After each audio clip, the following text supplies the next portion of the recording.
the childcare reforms started more than 20 years ago in Zambia. And during that process, we had to do some assessments in the childcare facilities to find out how many children are pregnant, for example.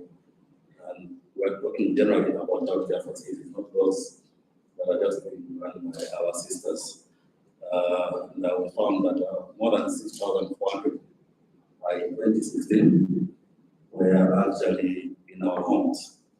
So our question now was that if we have to look at issues of integration, for example, who were the first stakeholders in this form of task?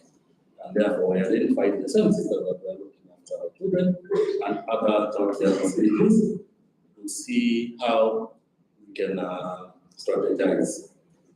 In the process, by 2016, we formulated the integration guidelines. This was not done in isolation. It was done in constant consultation with both stakeholders, which include line ministries, our sisters, and other NGOs like the child care work. As we speak now, some of those decisions that were made there and then also informed into the enactment of the Children's Code Act, which was enacted last year on 9 August 2024. Most of the issues, the issues to do with children, childcare facilities, for example, are gathered for within the Act. Adoption issues are gathered for within the Act. Child safeguarding is gathered for within the Act. Integration issues are equally gathered for, based on the principle that the child is entitled to the family and is entitled to grow up within the family. So I find that some of those issues to do with the USLRC are actually within our Act in Zambia. So in terms of work, we are doing well, and I'm sure as the sister will amplify where we are in terms of the work that has been done. The same Act talks about places of safety, where we can take children, for example, that are in need of care. And the childcare facility is defined as one within the meaning of a place of safety. So realize that even after the integration, we have a lot of work that our sisters and those in charge of childcare facilities have to do after that.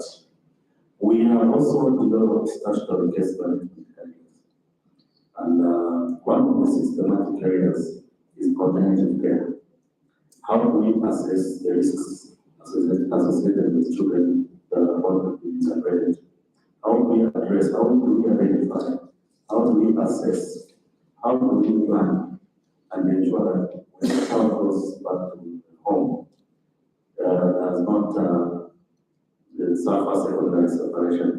The first thing when the child really goes to the facility, and the second, after the child has been successfully integrated, but still goes back. So all these are part of the issues that we're handling. And some of the strategies are to ensure that these families, in cases where they are not economically viable, we reach them to existing government programs. For example, we have got the food security fund under government, where we have families to ensure that they have at least food in their home. We have the social cash transfer program, which where we can also link some of these families that are looking after these children. We have the Keeping Girls in School program, where these children coming from the social cash transfer households can be paid for and ensure that the girls are kept in schools, because normally because are quite vulnerable to a number of issues. So all these programs, and it is government policy, as we stand and as we discuss now, the Zambian government policy is that it offers free education from grade 1 to grade 4. So even when these children are integrated, education is one of the most critical issues that needs to be done as for those children. That's far that we are where we are as government. you very much, Kevin.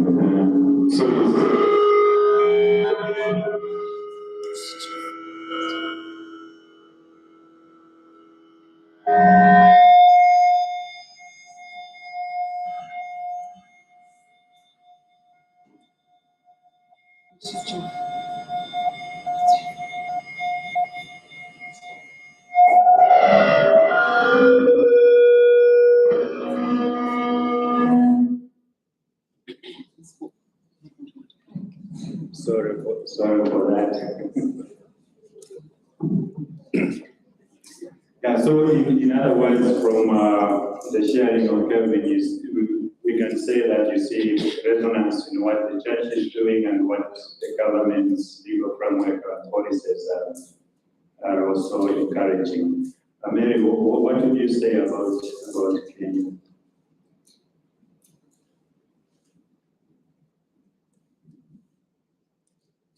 Thank you. First, I would want to start by appreciating the work that the sisters are doing.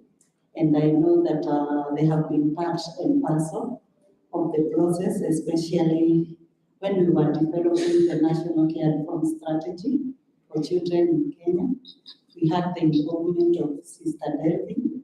And I know that even when we are sensitizing and building capacity, sometimes we call them to come and share what they have been doing. And the collaboration has been there.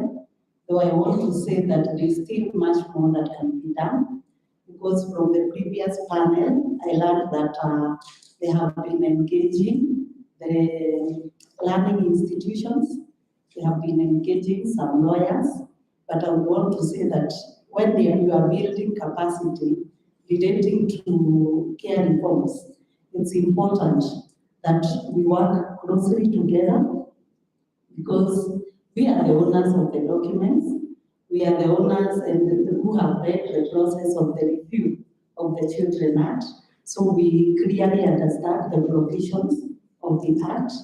We are the ones developing the regulations that are going to help in the implementation of the Act, and as well as the other documents that are going to support the implementation of care reforms in this country.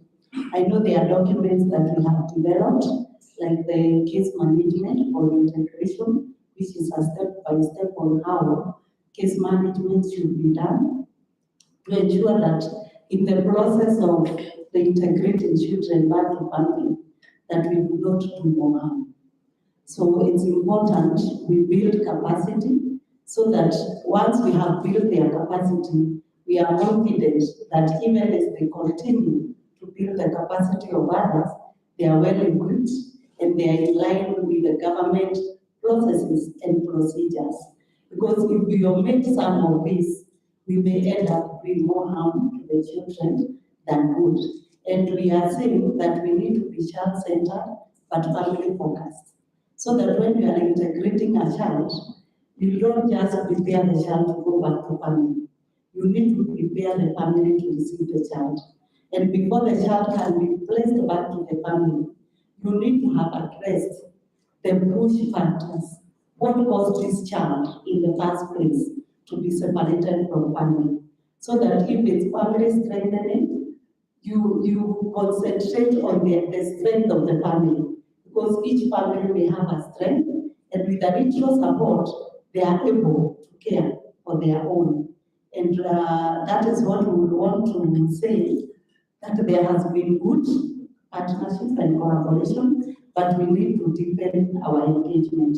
So this is also an appeal to the partners who are supporting the association to consider funding so that this capacity building is well done. Because even if they are working with children, officers at the county and sub-county level, those officers also need to be strengthened in terms of capacity, in terms of the provision of the new laws, so that they understand. For example, the Act has dictated that any child below the age of 3 years should not be committed to an institution because of the harm of institutional care during these early years of development.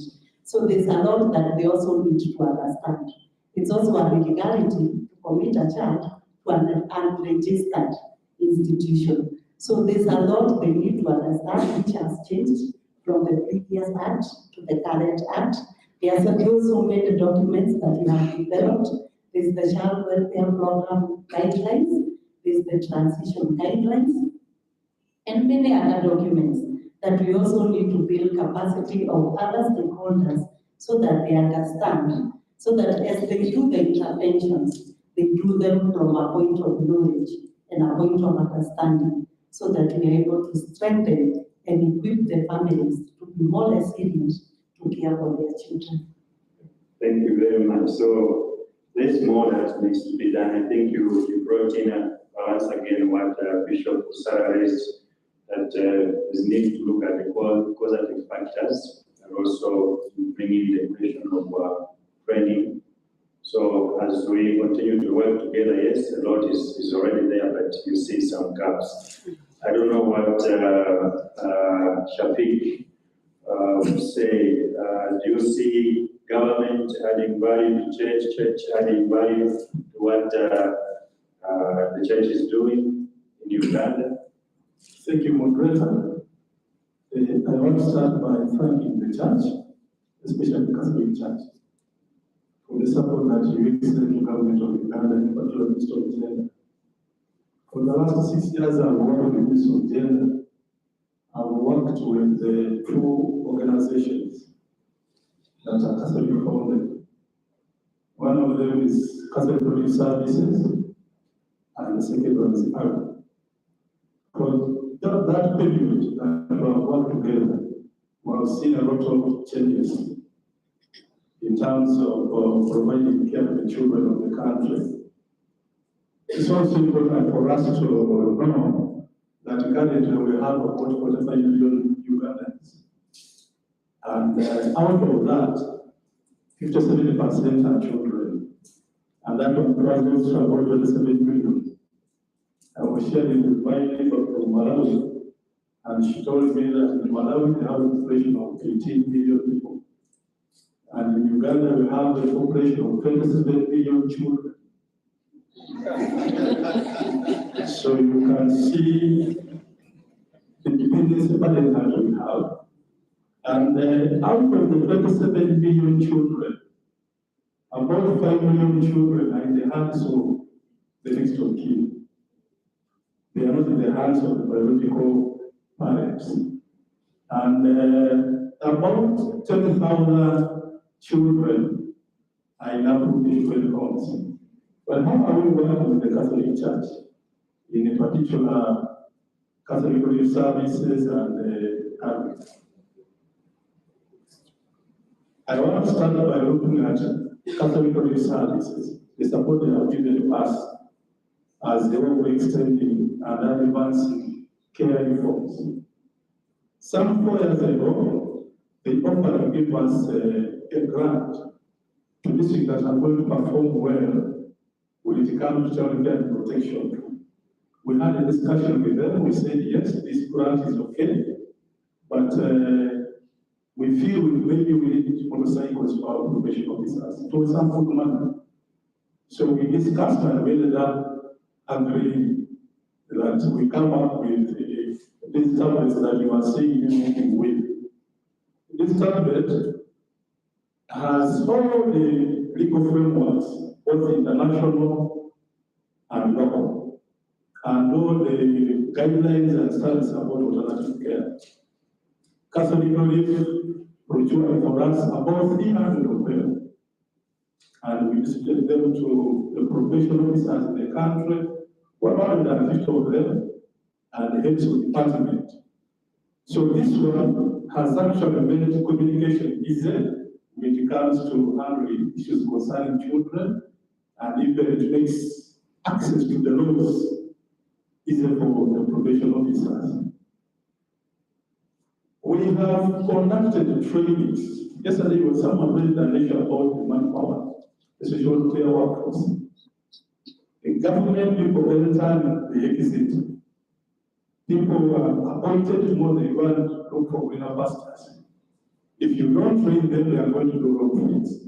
So with support from the church, we have been trained these professional officers, and the one is the one who children homes, as helping them to provide care and protect the children.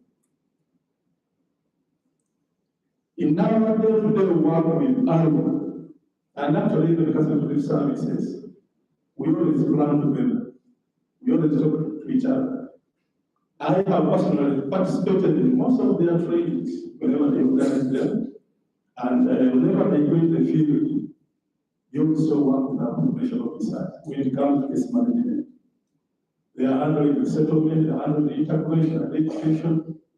They start the process, but they work with our district professional officers because by law, the professional officers are mandated to ensure that that process is handled effectively.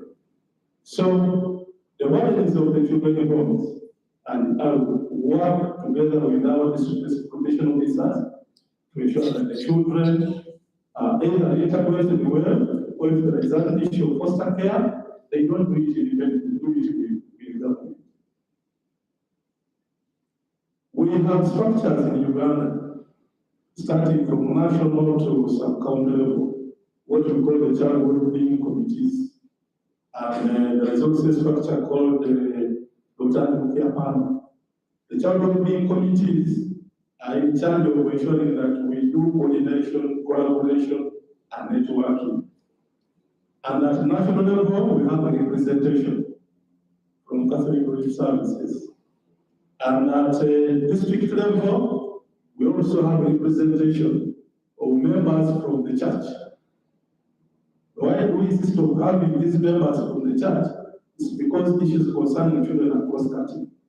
And as a company, we can't have these matters alone. We cannot be everywhere. You got to know with me that our projects in Africa here, almost 60% is funded by donors. So we got to be everywhere. So we ensure that at national level, city level, district level, and special level, we have a representation of our oral Catholic Relief Services. We also have a technical alternative care committee that sits on a quarterly basis. And Aaron is a member on this committee. So in this committee, we reflect on what we have done and we together plan on how to provide care and protection to our children. As government, there is a time we closed about 100 children's homes 5 years ago. And those were actually established by the Catholic Church were not closed. Because in Uganda, there is value that we attach to the Catholic Church, the Anglican Church, and the Muslim community. Government and the religious bodies work together. So when we got 180, by then the 18 children's homes that my sister is coordinating, I think all of them we have not yet approved. And we had to engage them, have a discussion with them, and see how to assess them. We actually assessed them, and we approved them. But there was one challenge. You know, the Catholic Church is highly centralized to the extent that you see that a children's home is attached to the church. So the law in Uganda requires that when you approve a home must be seen as a legal entity. It must have an approval, and then certificate or a certificate of incorporation. There was a problem there. But we had fruitful discussions, and I want to tell you that most of these homes, if not all of them, actually presented NGO certificates. And that's why we are able to approve them, and they are operating legally. The other thing I may want to share is that when we are planning, when we are budgeting, we ensure that we sit in the same house and plan together. Like recently, there is a project that we have just launched, but we are in the same room. There was ARU, there was Catholic Relief, there was was home free. There were district leaders, Minister of Gender was there, and some consultants. And we are discussing on how to ensure that this project is implemented effectively. So I see us working together, and I see us scoring, I see us achieving, but on the other hand, I want to appreciate the training you will need to enhance the capacities of, we call them wardens for you, you call them administrators. Most of these wardens that I have, the 20-something training homes from, supported by ARU, to me are the best in the country.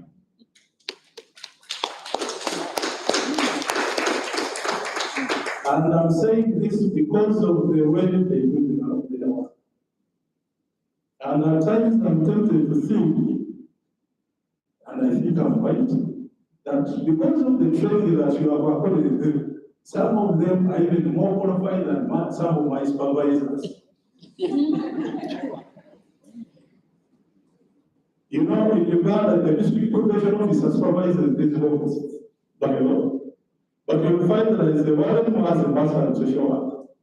And my probation officer is a legal order. And in terms of translating knowledge and skills, you'll find that the warden is more skilled than again the supervisor.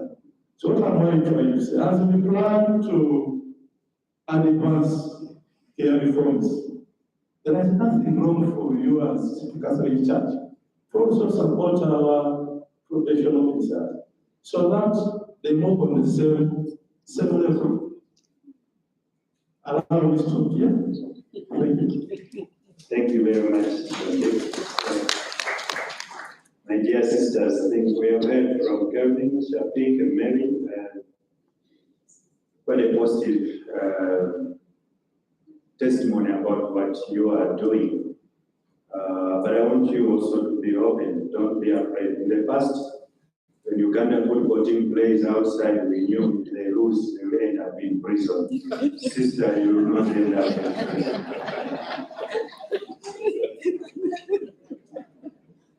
So I start with Sister Euphrasia. What do you say about Shafiq's testimony?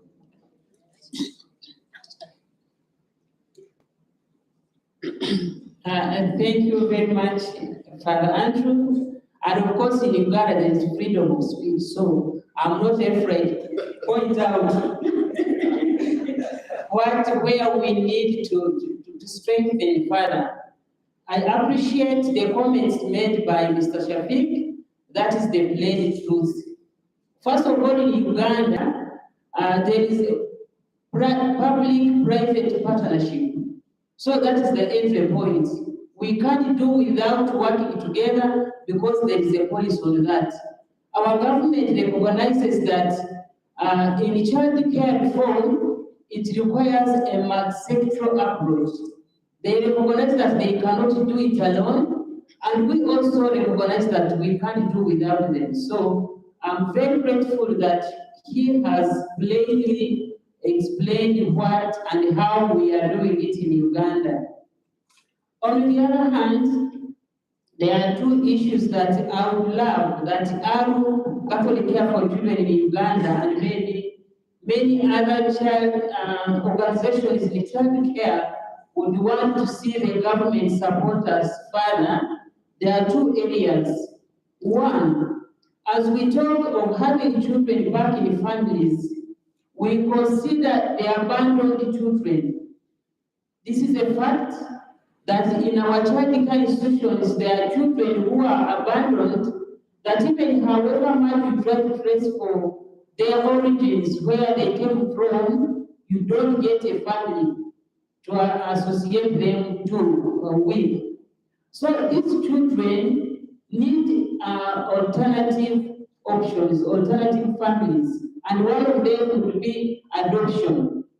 Yet in Uganda, we are having a challenge of having children adopted because the lawyers require a lot of money to work on the files of these children. It is a big challenge. We have talked a lot about it, but we are not seeing any effective fruits.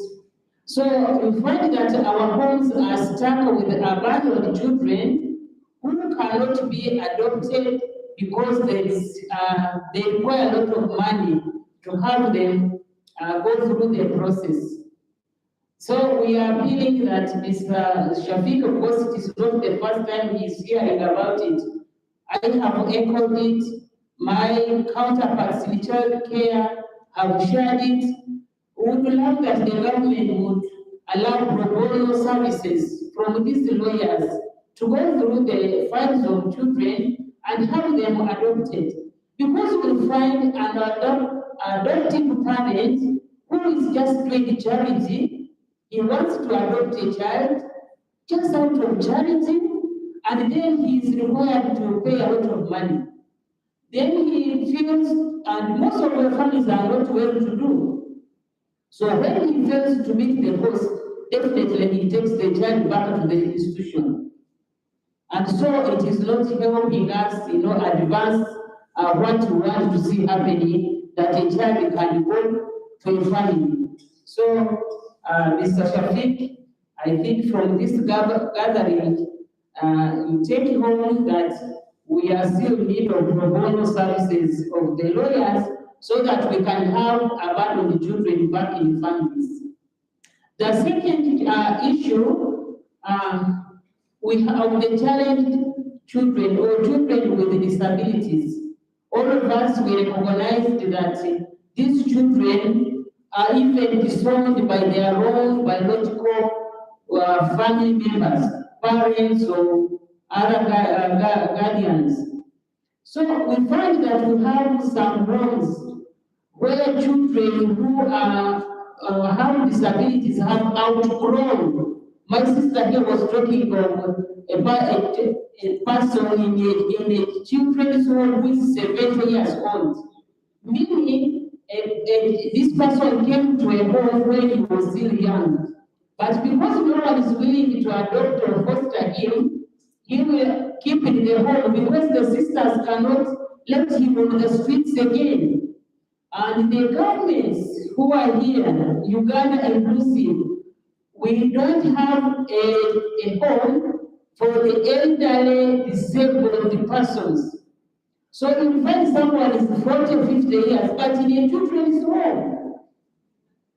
So we are appealing to government, please, can we have these people also a separate home where they can be taken care of? Because in Uganda we have one home who take care of children with disabilities. They come as babies, but they outgrow there. And the government says, we want you to have these old people out of children's home. They say, defend yourself, are you children's home or elderly home? And then we say, where do we take them to? Because, no one is there to take them, and we can't push them to the streets. We want them to have a decent dying, kind of. So this is an area for us in Uganda where we request that we need to be helped. Thank you. Thank you very much, Sister Frazier. Before Sister Devlin comes in, I would like to hear from Sister Catherine. Kelvin said you will agree with what he said. What's your take on what we heard from the Zambia government? Thank you so much, Father. According to the presentation made by Kelvin, our senior social officer at the ministry level, the collaboration that is there between the government and the association is quite good. We really cannot complain with that because we work with the government at 4 stages, at the ministerial stage, then the provincial, the district, and at the community level. So at the ministry level, this is where we sit as a consortium. There are also other partners that we work with, together with the ministry. We've got Catholic Relief Services, we've got UNICEF, we've got Save the Children International, we've got Alliance for Children Everywhere, and Catholic Mission Medical Body. So we sit in this committee and advise the government on issues pertaining to the government.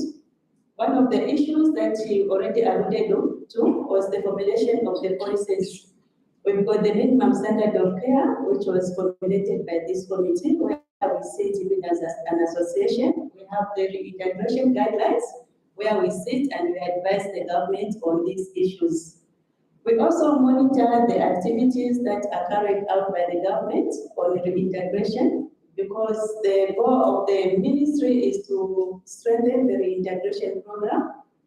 But of course, the government has got no capacity to do that. So all the named organizations, which are funded by GHR, we put our efforts together and help the government to reintegrate the children who are within Lusaka district. Apart from that, our collaboration with the ministry at the provincial level is also good. This comes into play when we do our activities on children in family. This is where ZAS, Catholic Care for Children, has got 33 child care facilities. And then with these child care facilities, we also do our own reintegration. It would be nice to know that in this phase, we have increased the number of child care facilities which have embarked on reintegration. In the first phase, we went with 2 child care facilities, of which we had a good result of it. And with the support of GHR now, we have increased the number of the child care facilities to do the reintegration program. So all our activities on the provincial level, they pass through the province before we reach to the child care facilities. So when we are doing our planning, we engage the provincial social officer, who has got also the powers from the ministry, because the ministry already have introduced us to these provinces, the districts and the like. So they get the command from the ministry to help all the Catholic affiliated child care through our association. Apart from that, we also work with the district. The district is the backbone of the ministry, in a way that all the activities that are done in the district through the child care facilities, they need to pass through the district. Like the registration of the child care facilities, it's the district which does these activities. Before an institution is opened, the district will go and inspect. They will give their own recommendations, and then later on a certificate of operation will be given to this child care facility. Apart from that, the district are the ones who admit all the children who are found in all our child care facilities. So the admission of children starts from the district. So they will admit the child, then this child will be referred to our own child care facilities. Apart from that, the district also helps in we normally have joint activities with them, like when it comes to reintegration, when we are integrating our children now back into their families. We engage them, they give us a social worker, who is normally seconded by the province, because normally the province would attach a social worker to work with the child care facilities. So this district social worker is the one who now moves with the staff at the child care facilities to do all the activities that are supposed to be done. Like when we are doing family tracing, we cannot do that without the presence of an officer from the government. So whenever such activities have been planned, we also share our activities with the district. Then our timing is also shared with them, so that once those activities are about to be done, there's already an officer ready to help the child care facilities. Apart from that, we also work with the community welfare assistants. These are the workers who are employed by the government, which act as the grassroots and gatekeepers. So they also help us as we are doing the tracing, even the post-placement visits. Otherwise, the collaboration, we cannot open, it's good. Thank you. Thank you very much, Sister Catherine. Mr. Delphine, you heard what Sister Mary said, the gaps you captured. I want you to lead us into the next, which will be the last question, which we shall discuss before we hear also what the audience, the participants think with regard to the way forward. From your experience, from what Mary has said, we are discussing here advancing the care reforms, what is working well, what should be the way forward. What do you think? Okay, thank you very much, Father Kaufa. From all our representatives from the government, what they have shared is very important, and in particular, Mary, I know and I want to appreciate our government for sure. They have supported us very immensely, and this is to do with even street-connected children. There is a fund from the government and some of our institutions, but Julius is here present, he can attest to that. They have been funded. And also we have other institutions that they help when it comes to even food ratios and all that. We acknowledge that. They have been of very great support. And only for us to advance this, what I've seen as a challenge is that there's a lot of protocol when it comes to renewal or maybe renewal of certificates, which derails. Because if the government is asking us to ensure that institutions that are operating should operate within the government legal framework, and at all they are not registered or they are not renewed, meaning they are operating illegally. And yet, they are the very, very officials who are bringing children to this institution, because as per now, the sisters will never and will not accept to admit any child without the approval of the child officer from the field. But they are the ones who bring with the police, of course, with the letter and all that. So you find that instead of helping out, then you're enhancing illegality, of which is not good because of the delay that we are experiencing. It's not that the government has maybe bad heart to do that, but maybe it's just to make it more easy, so that we know if the institution doesn't qualify, then we are preaching of them to do what? To transition it or to repurpose it to do social welfare programs in the community, but yet our process is not yet there. So maybe to speed up in the processes of ensuring that we have these programs in the community when it comes to social welfare, so that as we help them to transit and to embrace repurposing, there's something already there. Because we are finding the challenge, we are telling them to repurpose, and yet maybe structures in the community that are not yet there. So it's like they come back to and say, what are you telling us? So, but I know the government is doing that already. The guidelines were there and were involved in the development, but maybe the launching, maybe it goes upon the protocols of which we don't have any power per se. Yeah, but my appeal to the government is that help us here and help the officers, as you say, is the challenge of Uganda is the same with us, because some of these professional officers, they don't understand even better the process. So you find that our team, because of the capacity building that we've done, they are well placed off. And now it brings a kind of friction, because you are called upon, even now you are kind of mentoring. The officer is supposed to mentor you, which is really not a good picture. So, but all in all, we've been supported and we helped.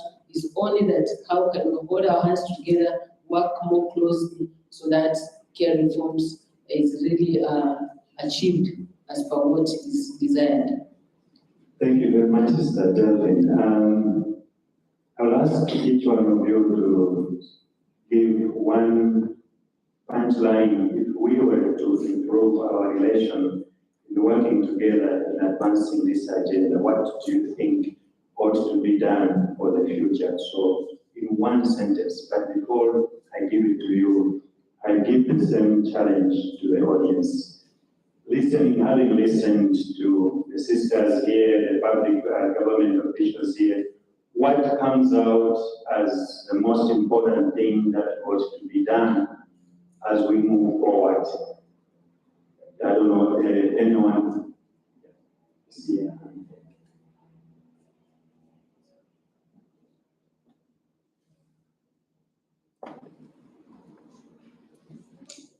We'll just take one. So, from my end, I know there are many things. We need to define the vision. We need to have a clear vision scope and mandate we are trying to address. Number two, understand it's an ancestral approach. The churches there are many other players in the sector, and we have to consider them in the journey. So we will have much time after a presentation to have further discussion about this. So we'll have the punchline from the panelists, and then we'll move on to another presentation.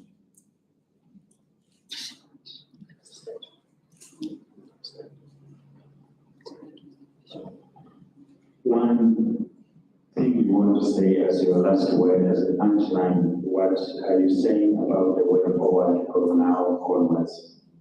Okay, my parting word or short way that already the government has done a lot and it has supported us. So what we will need to do is maybe just to collaborate more and to do more together as we are called upon to collaborate as stakeholders, because they're the very first stakeholders in any given thing, because children belong to the government. Because when you make mistake is when you know that children belong to the government. But when you have not done mistake, they are sisters' children. But now that we are calling upon them to know that we are there to complement their work, and we want to work together for sure, and therefore let us hold hands so that we work together. Thank you. Sister President.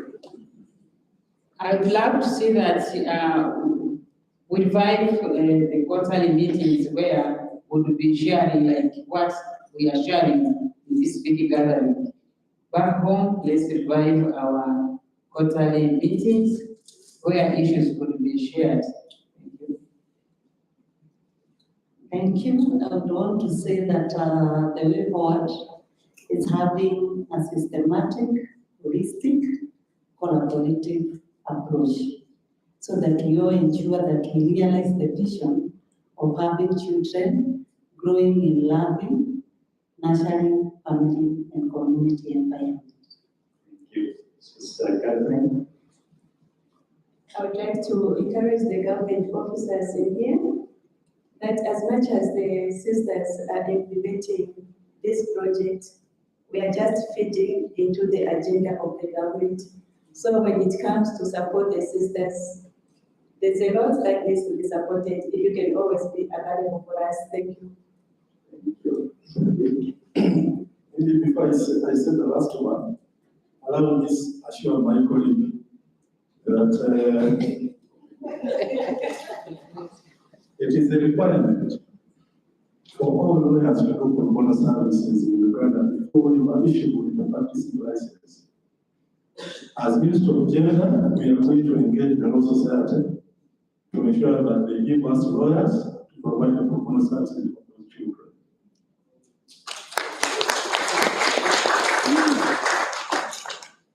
Then two, she talked about stranded adults with disabilities in children's homes.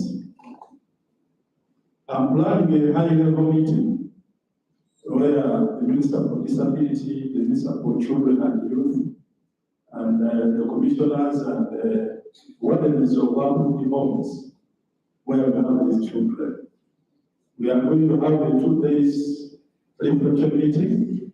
The intention is to come up with the cabinet paper because there is a lacuna in the law, and they want the cabinet to make a decision about these children.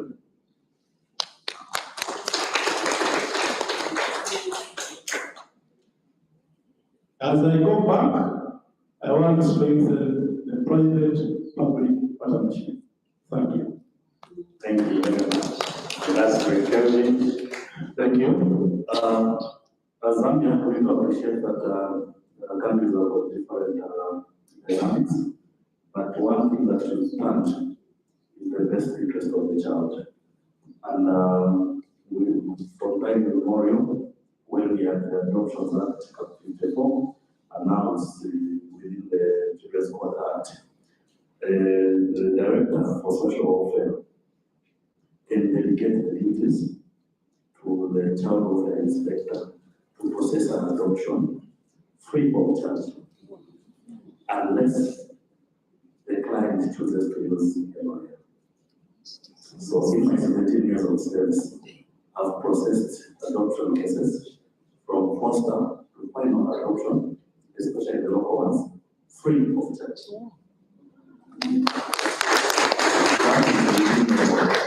So I have my powers, once delegated to me by the Director of Social Affairs, to start adoption from assessment, going to court, presenting the report in the presence of the child and the parents, and getting an order, including registering the child with the registering authority, to be given the child certificate free of charge. So really, when I heard that people have to pay, it's quite saddening. Even when we talk of international adoptions, there are adoption agencies, according to the Economic Convention, that are supposed to do some of those things that I don't think it's supposed to be that expensive. So the cardinal issue, take home, is whatever we do is in the best interest of the child. Thank you very much. So, dear sisters, brothers and panelists, Your Excellencies, for participants present, I remind you once again, we're trying to look at how to advance the care reforms, what should be the way forward, and it comes out very strongly, again, from the wisdom of our ancestors. If you want to go fast, go alone, but if you want to go far, go together. I would like to take this opportunity to thank all of you, the panelists, but also for the audience for your active participation. Thank you very much.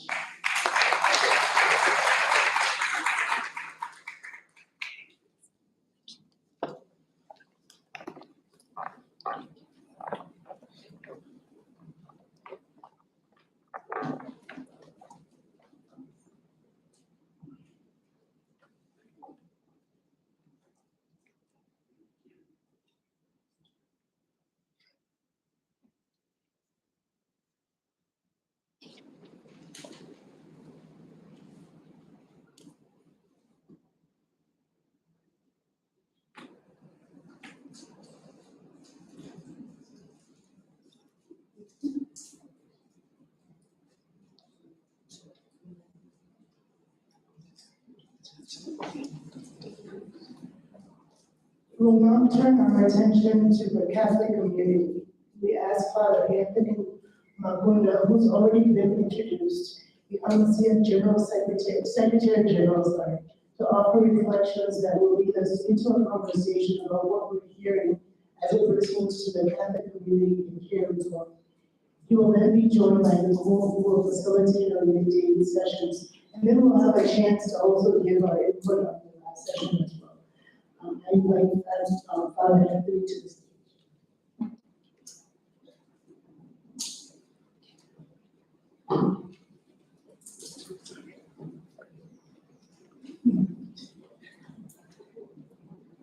I'm aware that time is not on our side, and as we were reminded, we are trying to do this type of presentation between another presentation or another function of the group discussion and the lunch time.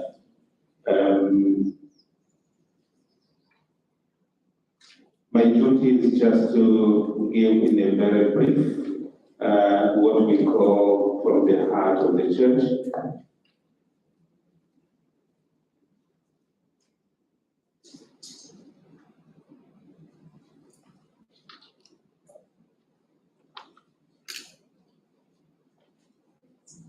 We are trying to find out what are the basic church teachings that give us the mandate of what we are currently doing, and that's the reason why you see that type of a title from the heart of the church, caring for children. What we are saying here is that the source or the origin, the why of our mission as it was pointed out, is not the mission of sisters or sisters' business. It is the mission of the entire church.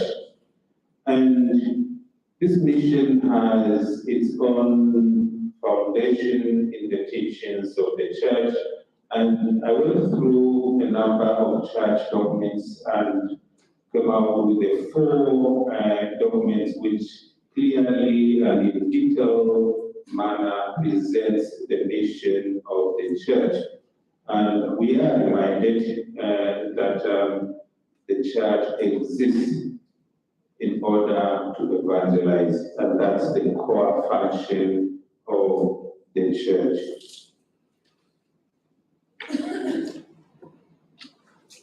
There are too many cares in succeeding the computer. I think I'm very So the 4 documents that are pointed out there, they are not exhaustive, but they refer directly to the mission of the church, that the church exists to evangelize. That's the deepest identity of the church. That's the purpose of the church. That's really the why of the church. Within the 4 documents, Agendas, the Second Vatican Council, Evangelium Nuntiandi from Pope St. Paul VI, and the Redemptoris Missio, Pope St. John Paul II, and the Evangelium Gaudium of Francis 2013, we get the key issues that give us the mandate of what we are doing. Looking at the first document at Genesis, I'm not going to into details, but just to present in a nutshell the key issues there. The Second Vatican Council presents a clear understanding of what is the essence and the fundamental nature of the church. That the church and her mission comes from the very heart of God, the fountain of love, and the church lives in God. And that's where the mission of the church flows. The same very motive is re-emphasized in the same document, that the church carries on the mission of Jesus Christ as it is clearly stipulated in the Holy Scriptures. And this mission is not for one particular group, it is for all the baptized, clergy, religious, laity, and according to their own state. That very mission is reflected or is being actualized in different manner depending on different charisms as we read from the letter to the Romans. We carry out that mission of the Lord as it is reported in Matthew, in Luke, that Jesus told the delegates of John the Baptist that go and tell John that blind are seen, lame can walk, lepers are cleansed, etc., etc. That's the mission which we are all called to embark on. In the Evangelium Nuntiandi for St. Paul VI, re-emphasize the same thing, and here we are being told that the issue is not on working in one or particular program or project, but that mission of bringing good news has to go to all the layers, the strata of humanity. Again, Pope St. John Paul II insists in Redemptoris Missio that it's a mission of all the baptized, not an individual group. And the family is here mentioned in a very clear and particular way, that it's a key and it has an irreplaceable character in evangelization. We have been talking of family, and here is what the church teaching is telling us that the family has to carry on that mission of the church, and particularly looking at those who are marginalized. In Evangelic Gaudium, Pope Francis comes again with a renewal of the same missionary call, and the fact that all the baptized are called to embark in the mission is re-emphasized in that particular document. So all Christians are agents of evangelization, and hence there is a call for personal involvement of every baptized person. Now, what are we called to do? The mission we have discussed here yesterday and this morning, it's all about care for children. And we are saying that that mission can rightly be inspired or guided by the gospel teaching, and we are taking Matthew 25 as our guiding principle. When I was hungry, thirsty, naked, etc., you were there for me. And what we have gathered from the group discussion yesterday and today, people are saying that children are perfect gifts from God and our heritage. Children are dependent, children are vulnerable, need a special protection. Children are wounded, broken gifts that require a healing, and that's where the entire family of God is called to act upon. What's the way forward? This is what we have been discussing here in the panel and also in the assembly discussion. Quite a number of issues are coming up. We managed to capture some of them, and we know others will be given opportunity to share also what will be a way forward. We are saying that there is a call for collaborative ministry. How? In building strong and responsible families to prevent children to go to centers or institutions.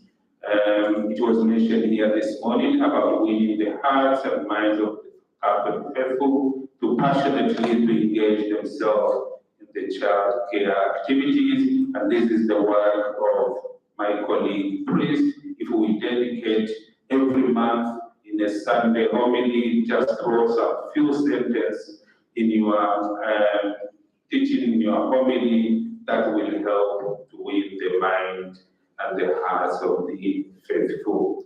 We are also hearing people saying it is high time to put in place mechanisms for peace and reconciliation within the family, because some children run from the family because of the conflict. Parents, they fight on daily basis. There's no peace.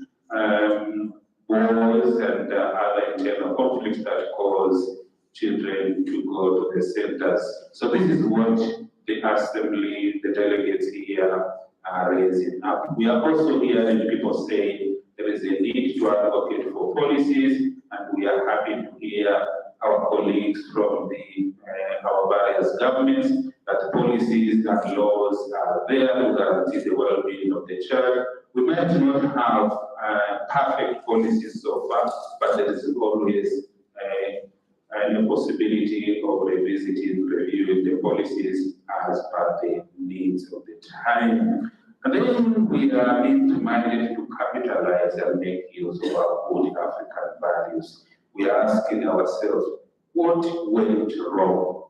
Yesterday there were quite a number of quotations from African wisdom that it takes a village to bring up a kid, but nowadays, and it was also mentioned here, people are afraid to touch even a kid who is stranded in a school somewhere, although you are a neighbor. We are asking ourselves, what went wrong? And we believe that we have not lost each and everything. It is high time now to call upon all our stakeholders to go back and and try to find the good African values we have in the child reading. So we will now listen to how we are going to have our discussion, and I will call my colleague Nora to help us in this section so that we can forward what we have discussed from morning up to this afternoon. Thank you very much, Father Anthony, for your call to action. And so Father Anthony has asked us how we might further advance the reform together. And so it's an invitation for us to read the Signs of the Times in Global Threat and Care Reform, and to start discussing how might we further advance care reform. And we were thinking that we will do this now. We will have group discussions. We will do like breakout groups at the tables, where you jointly discuss in your group what can your group do to win hearts and minds, what can your group do to develop capacity, foster collaborations, mobilize resources, and support family strengthening. So we have these different categories: winning hearts and minds, developing capacities, collaborations, resource mobilization, and family strengthening. And we have different groups of stakeholders here in the room. We have the groups of the bishop, we have the government, we have the priests, and also Amelia. We have the national conferences, donors, academia, and NGOs. So we will be forming 9 groups, and each group has a table host. And the idea is that you discuss them in your group these questions I just raised. But now to start the groups, so the bishops are already at one table. Father Anthony will join you for this discussion. Then we have the government here, and Sister Euphrasia. I will ask you to join the government to the discussion. And the table hosts, they will listen to your discussion and will take notes. And at the end, our idea is that we post our thinking, what we can do on a whiteboard and share later. And the next groups are then the priests, which is Sister Catherine and Sister Shamindani. I ask you to get up, and all the priests, please go to Sister Shamindani and Sister Catherine, who are standing there. Then we have Amisea and PCPM. And I'll ask, so George is over there, and together with Father Emmanuel, please go all Amisea people and also PCPM to George. Perhaps George, you can, that everybody sees you and they know that they come to you, all Amisea people in your group. And then we have ACWECA, RSCK, and the national conferences, and this is Sister Bernadette, and this would be the table down here. So whoever is national conferences, ACWECA, RSCK, it's the table down there, Sister Bernadette. So I would ask the table hosts to really stand up so people see where they have to go. And start moving. You can start moving where you have to go. Then we have the donors, which is Sister Niluka. So Sister Niluka, so all the donors, please go to Sister Niluka, this will be the donor table. And the other persons who are at the table of Sister Niluka move wherever you belong. And then we have the last table is academia and NGOs, and this is Sister Stella Maris, and this is the last table at the end of the room. So please be standing, Sister Stella Maris, get up. Please, the table hosts, please get up and stand, that we can start moving. So please, I invite you, I mean, the bishops are lucky and the government people, you don't have to move, but all others, please move to your respective tables. So, Sister Niluka, donor table, please. The donors go to Sister Niluka.